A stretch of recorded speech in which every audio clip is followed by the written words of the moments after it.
오늘의 말씀입니다. 오늘의 말씀 창세기 38장 1절부터 12절 말씀으로 방송에 맞춰서 같이 윤독하도록 하겠습니다.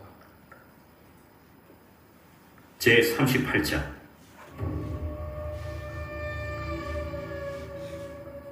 그 후에 유다가 자기 형제들로부터 떠나 내려가서 아둘람 사람 히라와 가까이 하니라. 유다가 거기서 가나안 사람 수아라 하는 자의 딸을 보고 그를 데리고 동침하니 그가 임신하여 아들을 낳음에 유다가 그의 이름을 엘이라 하니라. 그가 다시 임신하여 아들을 낳고 그의 이름을 오난이라 하고 그가 또다시 아들을 낳고 그의 이름을 셀라라 하니라. 그가 셀라를 낳을 때 유다는 거십에 있었더라. 유다가 장자 엘을 위하여 아내를 데려오니 그의 이름은 다말이더라. 유다의 장자 엘이 여호와가 보시기에 악함으로 여호와께서 그를 죽이신지라.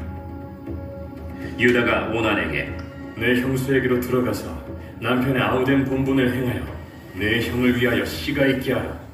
오난이 그 씨가 자기 것이 되지 않을 줄 알므로 형수에게 들어갔을 때 그의 형에게 씨를 주지 아니하려고 땅에 설정하매 그 일이 여호와가 보시기에 악함으로 여호와께서 그도 죽이시니 유다가 그의 며느리 다말에게 이르되 수절하고 내 아버지 집에 있어 내 아들 셀라가 장성하기를 기다리라 하니 셀라도 그 형들같이 죽을까 염려함이라. 다말이 가서 그의 아버지 집에 있으니라. 아멘. 믿음의 공동체에 붙어 있어야 합니다라는 말씀을 가지고 목사님께서 인도하시도록 하겠습니다. 네, 여러분들 일주일 동안 또 고생 많았습니다. 우리 좌우 앞뒤에 있는 전우들 바라보면서 반갑게 할렐루야로 인사합시다. 할렐루야.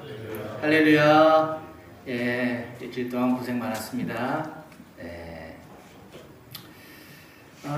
저는 지난 주일날 우리 4월 26일 토요일입니다. 우리 또 올해 상반기 부대 위문 행사를 계획하고 있습니다.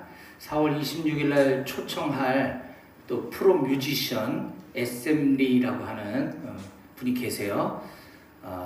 힙합, R&B, 블루스 이쪽으로 이제 편곡 및 싱어송라이터이신데 이분이 이제 그 초심자들을 이렇게 훈련시켜서 샤이닝이라고 하는 팀을 만들어서 이렇게 공연도 다니고 하시는데 그분들 우리 4월 26일 날 우리 높은 뜻 배보교회 위문을 준비하는 연습실에 제가 다녀왔습니다. 그래서 엄청나게 열심히 연습하더라고요. 우리 찬양팀보다 더.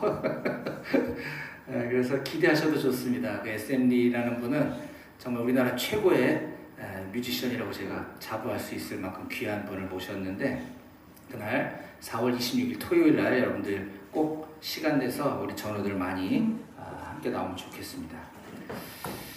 네, 지난주에 우리는 창세기 37장 25절에서 36절 그 하반부 말씀을 살펴보면서 절망적 상황조차 좋은 길로 이끄시는 하나님이라는 제목으로 말씀을 함께 살펴보았습니다. 멀리 위험 지역으로 양을 치러 나간 그 야곱의 아들들 그들의 안부가 걱정된 나머지 아버지 야곱은 이렇게 남겨둔 요셉 너무나 편애한 나머지 험한 일 안 시키려고 혼자 이렇게 따로 남겨놨던 요셉이라는 아들을 형들이 양 치러 간 곳에 한번 갔다 와봐라 거기 너무 위험하다 해서 보냈습니다. 그렇게 형들의 안부가 걱정돼서 먼 길을 제가 거리도 다 계산해 드렸죠. 100km 이상 되는 거리를 걸어서 몇 날 며칠을 찾아간 그 요셉을 바라본 그 형들은 반가워하기는커녕 요셉을 죽이려고 모의를 합니다. 요셉이 평소에 아버지의 편애를 너무 심하게 받고 그리고 너무 철딱서니가 없어서 툭하면 형들의 작은 잘못도 아버지한테 가서 다 고자질하고 또 혼자만 좋은 옷 입히고 그리고 심지어 꿈을 꿨는데 자기 형들이 아버지 어머니까지도 자기한테 절을 할 거라는 둥 이런 꿈 이야기를 아무렇지도 않게 하는 요셉이 평상시에 굉장히 얄미웠던 형들은 이곳 먼 곳에서 만난 동생을 해치워야 되겠다라는 계획을 세우게 됩니다. 이때 큰아들 첫째 형 르우벤이 동생들을 좀 만류하면서 아무리 그래도 죽이는 건 좀 아닌 것 같다. 우리 죽이지는 말자. 대신에 저 요셉을 잡아서 저 구덩이에 던져놓기만 하자. 이렇게 제안을 하자 동생들은 이를 따르는 척 하지만 르우벤이 이 큰형이 잠시 자리를 비우는 동안 다른 계획을 또 모의합니다. 그 계획을 주도했던 사람은 넷째 형 유다라고 하는 넷째 아들인데 이 유다가 저 구덩이에 던져진 요셉을 꺼내서 지나가던 미디안 상인, 즉 외국 상인이죠. 이 외국 상인들에게 이 상인들은 노예를 매매하는 매매상이었어요. 이들에게 우리 동생 요셉을 팔아 넘기자라고 제안을 하자 동생들은 그거 좋은 생각입니다라고 하면서 기꺼이 이를 실행에 옮기게 됩니다. 이때 당시 5살부터 20살까지의 그 노예가 매매되던 거래 가격이 은 20세겔이었는데 딱 그만큼만 받고 요셉을 은 20세겔에 외국 노예 매매 상인들에게 팔아 넘긴 것입니다.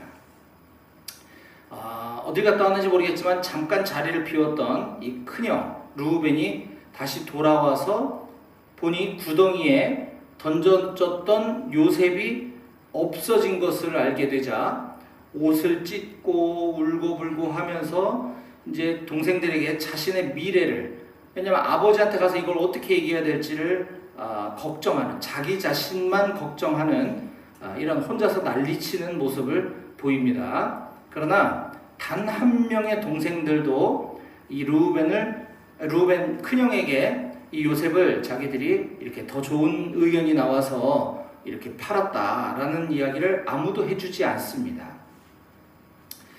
이걸 통해서 볼 때 큰아들 큰형 르우벤의 리더십이 동생들한테 인정받지 못하고 오히려 넷째 형인 유다의 리더십이 더 부각되는 그런 모습을 우리가 볼 수 있었습니다. 자, 이제 아버지 야곱에게는 이걸 어떻게 거짓말을 칠까라고 또 고민하던 이 동생들이 그 비싼 옷, 채색 옷을 벗겨서 노예로 팔아 넘기고 그 벗겼던 그 채색 옷에다가 짐승의 피를 묻혀서 이걸 길에서 주웠다고 하며 아버지한테 아마 악한 짐승에게 우리 동생 요셉이 잡아먹힌 것 같다라고 거짓말을 칩니다. 그러자 아버지 야곱은 그 어떤 위로도 받지 않고 애통해하며 울기만 하고 오랫동안 슬퍼했다라는 이야기죠. 자, 그렇게 형들의 손에 의해 노예의 신분으로 팔려간 요셉은 그 상인들에 의해 애굽은 이집트죠. 오늘날 그 이집트 왕 파라오 왕의 비서실장, 여기는 이제 그 친위대장이라는 단어가 나오는데 이 비서실장입니다. 보디발이라고 하는 파라오 왕의 비서실장 집에 노예로 팔아 넘겨졌다.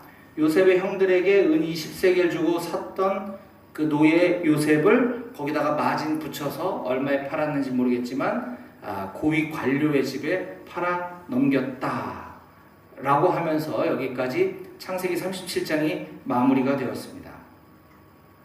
자, 이 말씀을 통해서 우리는 우리가 요셉의 심정을 한번 헤아려 볼 때 그가 겪었을 충격과 그 슬픔은 너무너무나 절망적이었을 것이다 라고 하는 것을 우리가 한번 생각해 볼 수 있었습니다.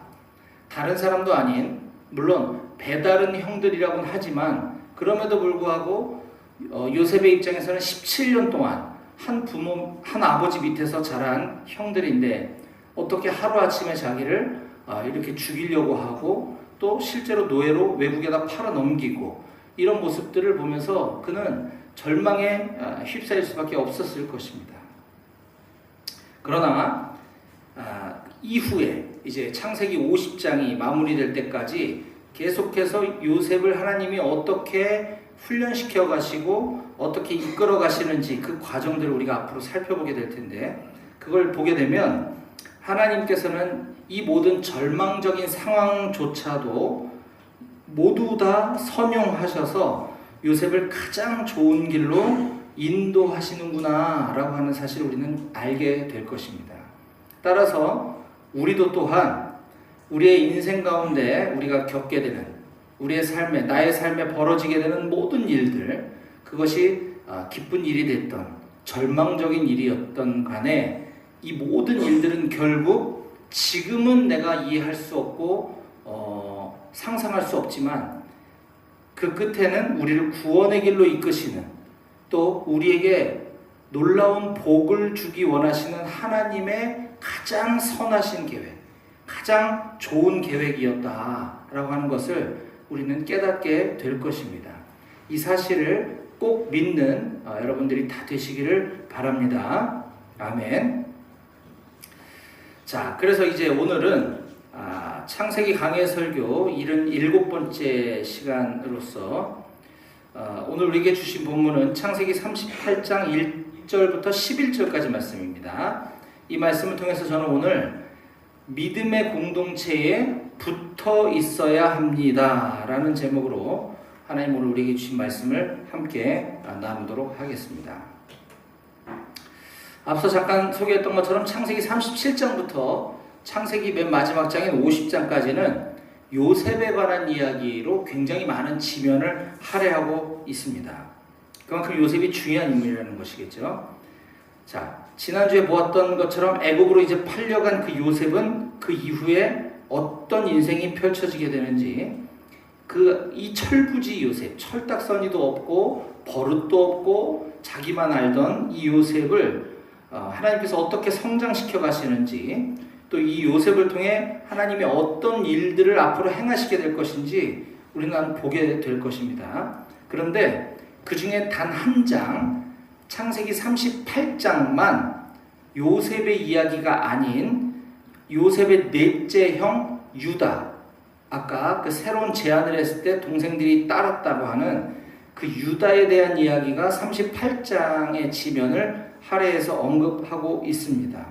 자, 그럼 창세기는 중요한 인물인 이 요셉의 이야기를 하려다 말고 갑자기 왜 유다 이야기를 하고 있는지, 이것을 통해 또 우리가 배워야 할 교훈은 무엇이 있는지에 대해서 함께 살펴보도록 하겠습니다. 자, 유다. 제가 지난주 말씀을 요약하면서 유다의 그 리더십이 형제들에게 발휘되고 있다라고 하는 것을 함께 나눴었죠. 자, 그래서 유다의 제안에 따라 형제들은 그 제안을 수락하고 요셉을 미디안 상인들에게 실제로 팔아 넘기게 되었습니다. 자, 그러자 아버지 야곱이 너무 크게 슬퍼하는 모습을 지켜본 이 자식들의 마음도 그리 편치만은 않았을 것입니다. 요셉이 너무너무 미워서 요셉을 팔아 넘기긴 했지만 아버지는 그들의 공통된 친아버지이기 때문에 내 아버지가 저렇게 슬퍼하시는 모습을 본 동생들은 마음이 많이 불편했을 것입니다. 그래서 그 일을 주도했었던 이 유다는 이 아버지가 그렇게까지 슬퍼하시는 모습을 보았고, 또 막 동생 요셉이 절규하며 이 외국의 종으로 팔려나가는 모습을 지켜보는 동안 심한 양심의 가책을 느끼게 되었습니다. 그래서 유다는 가족 곁을 떠나기로, 가출을 하기로 결심을 합니다. 자, 오늘 38장 1절 말씀 한번 보겠습니다. 그 후에 유다가 자기 형제들로부터 떠나 내려가서 아둘람 사람 히라와 가까이 하니라. 예, 유다는 자기 형제들로부터 떠나, 자기 가족을 떠나 아둘람이라고 하는 지역으로 가서 히라라는 사람하고 친하게 지냈다라고 성경은 기록하고 있습니다. 자, 유다는 지금 어찌되었든 하나님의 뜻을 따라 하나님을 섬기며 살아가고 있던 야곱 가문, 이 야곱 가족 믿음의 공동체를 떠나 세속적인 길을 선택한 것입니다. 가정과 교회를 떠나 세상 사람들과 어울리고 있는 모습을 보여주고 있는 것입니다. 거기서 유다는 아내도 얻고 또 자식도 낳고 가정을 이루게 됩니다. 2절 이하를 제가 읽어드리겠습니다. 유다가 거기서 가나안 사람 수아라 하는 자의 딸을 보고 그를 데리고 동침하니 그가 임신하여 아들을 낳음에 유다가 그의 이름을 엘이라 하니라. 그가 다시 임신하여 아들을 낳고 그의 이름을 오난이라 하고 그가 또다시 아들을 낳고 그의 이름을 셀라라 하니라. 그가 셀라를 낳을 때에 유다는 거십에 있었더라. 자, 유다가 얻은 아내에 대해서 성경은 가나안 사람 수아라 하는 자의 딸이라고 소개하고 있습니다. 그녀의 이름은 밝히지 않고 있어요. 이름도 모릅니다. 하지만 가나안 사람 수아의 딸도 아니고 가나안 사람 수아라 하는 자의 딸이라고 다소 과격하게 성경이 표현하고 있는 것을 우리가 볼 수 있습니다. 왜일까요? 유대인이죠. 유대인. 유다는 야곱 가문은 야곱 가족은 유대인입니다. 이스라엘 민족입니다. 이 이스라엘 민족들은 가나안 사람을 아내로 맞이해서는 안 되었습니다. 하나님께서 그것을 금하셨어요.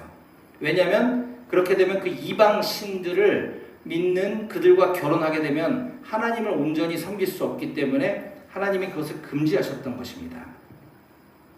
그 부분 우리가 알 수 있는 건 그 조금 앞에 보면 그 유다의 큰아버지, 그러니까 유다의 아버지인 야곱의 형, 그 에서의 모습을 통해서 우리가 이 가나안 여인을 아내로 취하는 것이 옳지 못하다라는 것을 우리가 이미 본 적이 있습니다. 자, 26장 34절 35절을 제가 읽어드리겠습니다.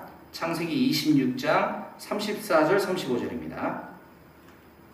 유다의 큰아버지죠. 에서가 40세에 헷 족속 부에리의 딸 유딧과 헷 족속 엘론의 딸 바스맛을 아내로 맞이하였더니, 가나안 여인입니다. 유딧과 바스맛을 아내로 맞이하였더니 그들이 이삭과, 그러니까 에서의 아버지와 어머니입니다. 이삭과 리브가의 마음에 근심이 되었더라. 이러면 안 되는데, 가나안 여인을 며느리로 들을 수는 없는데 라고 하면서 근심했다는 거죠. 또한 저 이후에 하나님은 출애굽한 그 이스라엘 백성들이 가나안 땅에 들어가서 그 지역 가나안 여인을 아내로 맞이하지 말라라고 하나님께서 직접 경고하시는 장면이 신명기 7장 1절에 나옵니다. 제가 읽어드리겠습니다. 신명기 7장 1절. 내 하나님 여호와께서 너를 인도하사 내가 가서 차지할 땅으로 들이시고 내 앞에서 여러 민족 헷 족속과 기르가스 족속과 아모리 족속과 가나안 족속과 브리스 족속과 히위 족속과 여부스 족속 곧 너보다 많고 힘이 센 7 족속을 쫓아내실 때에 또 그들과 혼인하지도 말지니 네 딸을 그들의 아들에게 주지 말 것이요 그들의 딸도 네 며느리로 삼지 말 것은 그가 네 아들을 유혹하여 그가 여호와를 떠나고 다른 신들을 섬기게 하므로 여호와께서 너에게 진노하사 갑자기 너희를 멸하실 것임이니라. 이방 여인과 결혼하는 것, 이방 사람과 결혼하는 것은 그들이 여호와를 떠나게 될 것이기 때문에 하나님께서는 진노하시게 될 거야 라고 경고하고 있는 것입니다. 이처럼 하나님의 백성인 이스라엘은 이방신을 섬기는 사람들과는 결혼해서는 안 되는 것입니다. 그런데 지금 유다가 자기 발로 믿음의 공동체, 이스라엘 공동체를 떠나 가나안 여인과 결혼도 하고 자녀도 낳고 가정을 이루는 모습은 절대로 하나님께서 기뻐하지 않으실 그런 모습이었습니다. 자, 이것 또한 분명한 잘못인데 이제 그 잘못이 유다의 자녀 세대로까지 이어지게 되는 모습을 우리들에게 보여주고 있습니다. 오늘 본문 창세기 38장 6절, 유다가 장자 엘을 위하여 아내를 데려오니 그의 이름은 다말이더라. 예, 그렇게 결혼해서 낳은 큰아들 엘에게 며느리를 데려오는데 그 다말이라고 하는 여인인데 이 또한 가나안 여인이라고 하는 것이죠. 그렇게 이들 부자가 모두 이방신을 섬기는 가나안 족속의 여인들과 결혼해서 사는 것은 이미 신앙을 떠난 자의 모습임을 우리가 알 수 있습니다. 그 결과 어떤 일이 벌어지는지 그 다음 절 7절을 보겠습니다. 유다의 장자 엘이 여호와가 보시기에 악함으로 여호와께서 그를 죽이신지라. 네. 하나님을 떠난 가문에서 하나님이 가장 싫어하는 건 이방신을 섬기는 것이었겠죠. 정확히 무엇인지는 우리가 알지 못하지만 여호와가 보시기에 악했기 때문에 하나님께서 애를 죽이셨다라고 표현하고 있습니다. 자, 이 당시 유대 사회에는 율법에 의해 계대 결혼법이라고도 하고 형사 취수제라고 하는 제도가 있었습니다. 이건 하나님께서 명령하신 것입니다. 자, 가문, 족보가 무척 중요한, 지금도 이방 사람들과 결혼하지 못하게 한 것은 그들의 정통 가문, 하나님을 섬기는 그 가문이 이어져야 하기 때문에 이방 사람과 결혼하지 말라고 하는 것처럼 이렇게 자녀가 계속 이어지는 이 가문을 굉장히 중요시 여긴 유대 사회는 만약에 자녀가 없이 죽은 형의 대를 이어주기 위해서는, 자, 형이 자녀가 없이 죽으면 형의 가문은 끝나는 거잖아요. 그럴 경우엔 동생이 형수를 통해서 자녀를 낳아주고 그 자녀는 죽은 형의 자식으로 족보에 올리는, 이렇게 그럴 정도로 가문을 중요하게 여겼던 사회가 바로 이 유대 사회였습니다. 이걸 바로 형사취수제 혹은 계대 결혼법이라고 하는 제도입니다. 자, 이 부분에 대해서 율법에 정확하게 기록한 장면이 신명기 25장 5절과 6절에 나오는데요. 제가 읽어보겠습니다. 자, 형제들이 함께 사는데 그중 하나가 죽고 아들이 없거든 그 죽은 자의 아내는 나가서 타인에게 시집가지 말 것이요 그의 남편의 형제가 그에게로 들어가서 그를 맞이하여 아내로 삼아 그의 남편의 형제된 의무를 그에게 다 행할 것이요 그 여인이 낳은 첫 아들이 그 죽은 형제의 이름을 잊게 하여 그 이름이 이스라엘 중에서 끊어지지 않게 할 것이니라. 네. 동생이 형의 아들을 낳아주라는 거예요. 이 계대 결혼법은 이 신명기 모세오경 시대, 굉장히 오래된 고대 시대로부터 시작이 돼서 예수님이 이 땅에 오신 이 신약 시대까지 이어져 오게 됩니다. 자, 예수님 시대에도 마태복음에 이런 장면이 나와요. 22장 23절을 제가 읽어드리겠습니다. 마태복음. 자, 부활이 없다 하는 사두개인들이 그날 예수께 와서 물어 이르되, 자, 예수님이 이 땅에 오셔서 많은 가르침을 하셨죠. 메시아가 이 땅에 올 것이 구약에 이렇게 예언돼 있었다. 내가 그 메시아야. 나는 장차 십자가를 지고 죽게 될 건데 3일 만에 다시 부활하게 될 거고, 이 부활은 내가 부활의 첫 열매가 돼서 나를 믿는 모든 자들 또한 이 다음에 나중에 부활하게 될 거다라는 것을 예수님이 중요한 교리로 가르치시자, 무슨 부활은 부활이야, 사람이 어떻게 부활을 해 라고 이 부활을 믿지 않는 사두개인이라고 하는 이 사람들이 예수님께 와서 지금 딴지를 거는 장면이에요. 예수님한테 이 부활을 가지고 논쟁을 걸어서 시비를 거는 장면입니다. 자, 부활이 없다 하는 사두개인들이 그날 예수께 와서 물어 이르되 선생님이여 모세가 일렀으되, 이거 선생님 진짜 선생님 존경해서 선생님이라고 한 게 아니라 그냥 부르는 거예요. 자, 당신이 모세가 일렀으되 사람이 만일 자식이 없이 죽으면 그 동생이 그 아내에게 장가들어 형을 위하여 상속자를 세울지니라 하였나이다. 당신 그렇게 얘기하셨죠? 이 계대 결혼법을 지금 얘기하고 있는 거예요. 22장 23절 24절. 자, 그러면서 그 뒤로 뭐라고 하냐면, 자, 우리 중에 7 형제가 있었는데 마지가 장가들었다가 죽어 상속자가 없으므로 그 아내를 그 동생에게 물려주고 그 둘째와 셋째로 7째까지 그렇게 하다가 최후에 그 여자도 죽었나이다. 그런즉 그들이 다 그를 취하였음에 부활 때에, 당신이 얘기하는 그 부활이라고 하는 그때에 그 7명 중에 그럼 그 여인은 누구의 아내가 되는 겁니까? 이렇게 딴지를 거는 거예요. 그러니까 예수님이 쓸데없는 소리 하고 있네. 부활 때는 장가도 안 간다. 이런 얘기를 이제 뒤에 하시는데, 자, 중요한 것은 이 계대 결혼법이라고 하는 것이 이때에도 있었다라고 하는 것이죠. 자, 이렇게 중요한 율법을 지금 유다의 둘째 아들인 오난이 어겼다라고 하는 장면이 오늘 나옵니다. 그러니 하나님께서는 이 둘째 아들인 오난에게도 심판을 내리실 수밖에 없었죠.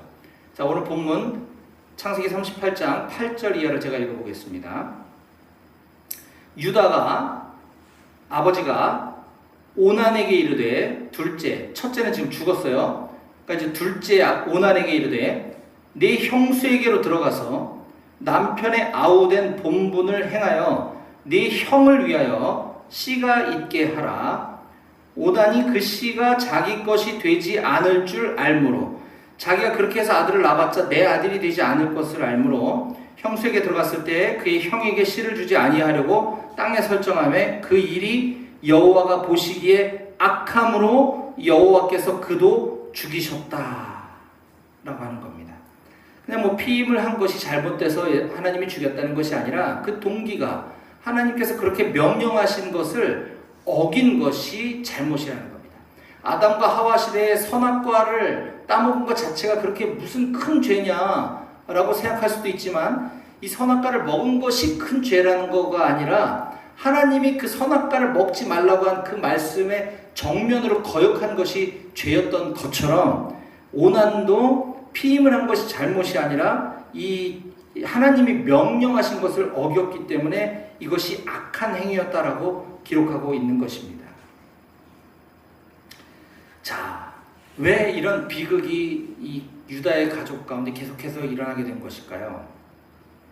아버지 유다가 믿음의 가정을 떠나 이방 여인과 결혼하고 또 자녀를 낳고 사는데 그 가정에 무슨 신앙교육이 있었겠습니까? 그러니 오늘 오난 둘째 아들은 이 하나님께서 직접 말씀하신 이 율법이 얼마나 중요한 것인지, 이것을 반드시 지켜야 하는 것인지에 대한 개념이 없었던 거죠. 하나님의 말씀을 너무나 가볍게 여겼던 것입니다. 신앙의 부재, 신앙교육의 부재에서 비롯된 것이에요. 자, 그렇게 졸지에 하나님의 심판을 받아 두 아들을 모두 다 잃게 된 유다는 이제 남은 막내 아들 하나 남았잖아요. 이 막내 아들을 지키기 위해 어떻게 해야겠습니까? 지금이라도 하나님의 말씀을 제대로 가르쳤어야 했겠죠. 하지만 유다는 지금 엉뚱한 조치를 취하고 있습니다. 11절 봅니다. 유다가 그의 며느리 다말에게 이르되 수절하고 네 아버지 집에 있어, 네 친정 아버지한테 가서 있어라. 내 아들 셀라가, 셋째 아들 셀라가 장성하기를 거기서 친정집에서 기다리고 있어라 라고 하니, 셀라도 그 형들과 같이 죽을까 염려함이라. 다말이 가서 그의 아버지 집에 있으니라. 유다가 지금 며느리 다말을 친정으로 보내는 것은 자기 며느리가 불쌍해서 그렇게 한 것이 아니라는 것을 보여주고 있는 거죠. 자기 남은 막내 아들을 지키려고, 죽게 하지 않으려고 하는 것입니다. 얼핏 들으면 굉장히 배려하는 것처럼 보이는 이 내용이 그 우리가 방금 보았던 셀라도 그 형들같이 죽을까 염려하노라 라고 하는 이 부분을 보게 되면 유다의 속내가 그렇지 못한 것임을, 바람직하지 못한 것임을 우리가 알 수 있습니다. 왜냐? 유다가 자기 첫째 아들과 둘째 아들의 죽음이 하나님 말씀에 순종하지 않는 삶을 살았기 때문에 죽은 것인 줄을 모르고 그저 단순히 며느리에게 문제가 있나? 라고 생각했다라는 것이에요. 그래서 셋째 아들이 죽은 형의 대를 잇게 하는 것이 지극히 정상적이고 그것이 하나님의 말씀에 순종하는 것임에도 불구하고 그것과 정면으로 위배되는, 며느리와 셋째 아들을 떨어뜨려 놓는 이런 조치를 지금 유다가 취하고 있는 것입니다. 자, 우리는 지난주까지 요셉이 청소년 시기에 일어난 비참한 사건을 살펴보면서 앞으로 요셉의 인생에 펼쳐지게 될 반전을 기대하고 있습니다. 자, 그런데 지금 오늘 갑자기 요셉이 아니라 넷째 형, 그의 넷째 형 유다의 이야기로 화제가 전환된 것은 유다가 갖는 중요한 지위 때문입니다. 자, 아브라함, 그리고 그의 아들 이삭, 그의 아들 야곱으로 이어지는 이 신앙의 가정, 믿음의 명문 가정에서 그 다음 주인공은 분명 요셉입니다. 아브라함, 이삭, 야곱, 요셉. 왜냐하면 이 요셉은 훗날 오시게 될 메시아, 예수님의 모형으로 해석되는 인물이기 때문에 그렇습니다. 형들로부터 버림당하고 고난을 받고 그럼에도 불구하고 나중에 그 형들을 용서하고 형들과 자기 가족을 구원하는 역할을 하는 그 요셉이기 때문에 그가 바로 예수 그리스도의 모형으로서 상징적인 의미를 갖게 되는 것입니다. 이처럼 요셉이 구속사의 모델이 되는 인물이기는 하지만 예수님의 계보를 잇는 족보의 주체는 아닙니다. 자, 예수님께서는 이 아브라함, 이삭, 야곱, 요셉의 대를 잇는 그 족보에서 예수님이 이 세상에 태어나시게 되는 것이 아니라 바로 오늘 창세기 38장에서 다루고 있는 유다의 후손으로 예수님이 태어나시게 됩니다. 바로 이러한 유다 지파를 통해 왕이신 예수님께서 오실 것이다 라고 하는 것에 대해 창세기 49장에서 예언해주고 있는 장면이 나옵니다. 자, 49장 8절. 자, 그의 아버지 야곱이 자기 아들들을 한 명 한 명 이렇게 유언처럼 유언을 남기면서 이 계시적인 유언을 하고 있는 것을 보여주는데, 자, 49장 8절을 봅니다. 유다야, 너는 내 형제의 찬송이 될지라. 내 손이 내 원수의 목을 잡을 것이요 내 아버지의 아들들이 내 앞에 절하리로다. 이게 유언인데 뭔 말인지 모를 애매한 이 말을 하고 있지. 이게 계시 예언이기 때문에 그렇습니다. 내 손이 내 원수의, 유다가 무슨 원수가 있겠어요?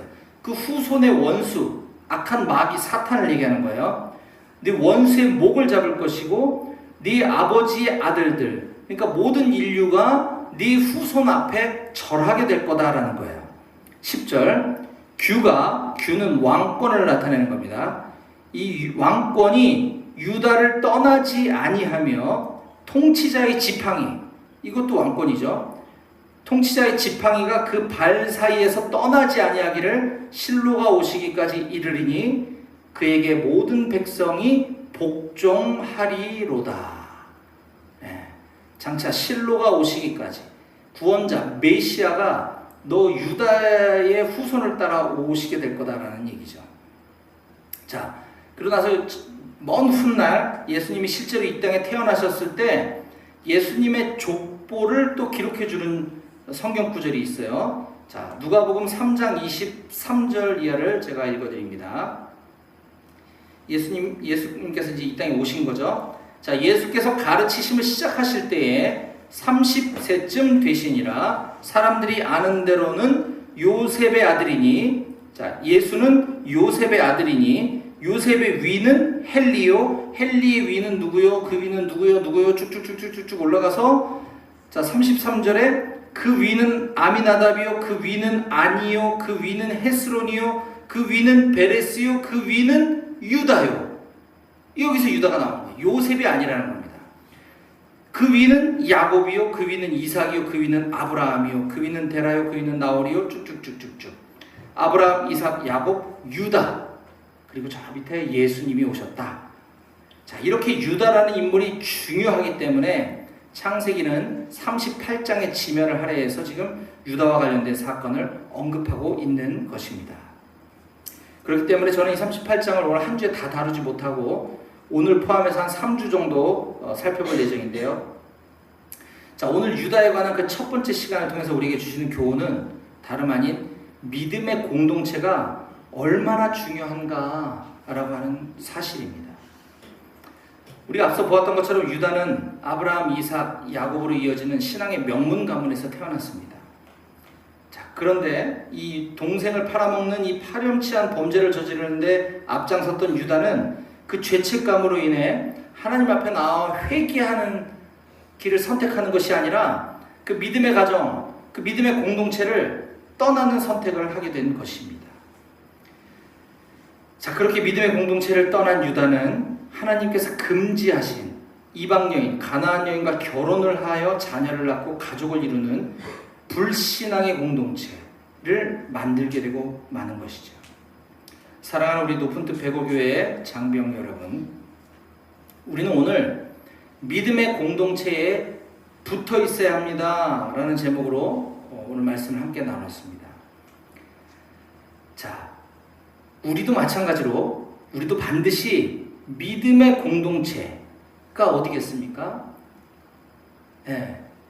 믿음의 가문에서 태어난 모태신앙들은 내 가족이 믿음의 공동체일 것이고, 또 모태신앙이든 그렇지 않든 우리 모두는, 예수님을 믿는 우리 모두는 이 교회 공동체가 바로 믿음의 공동체인 것입니다. 그래서 우리는 반드시 이 교회 공동체 안에서 신앙을 유지해야 되고 신앙이 점점 더 성숙해질 수 있다라고 하는 사실을 꼭 믿으시기 바랍니다. 더 나아가 저는 여러분 모두가 때가 되어 결혼 정년기가 되었을 때 꼭 믿음의 배우자와 함께 믿음의 가정을 이루시길 소망합니다. 저는 우리 사랑하는 높은뜻 백오교의 모든 장병들이 일평생 믿음의 공동체에 꼭 붙어 있으시기를 주님의 이름으로 간절히 축원합니다. 아멘. 기도하시겠습니다.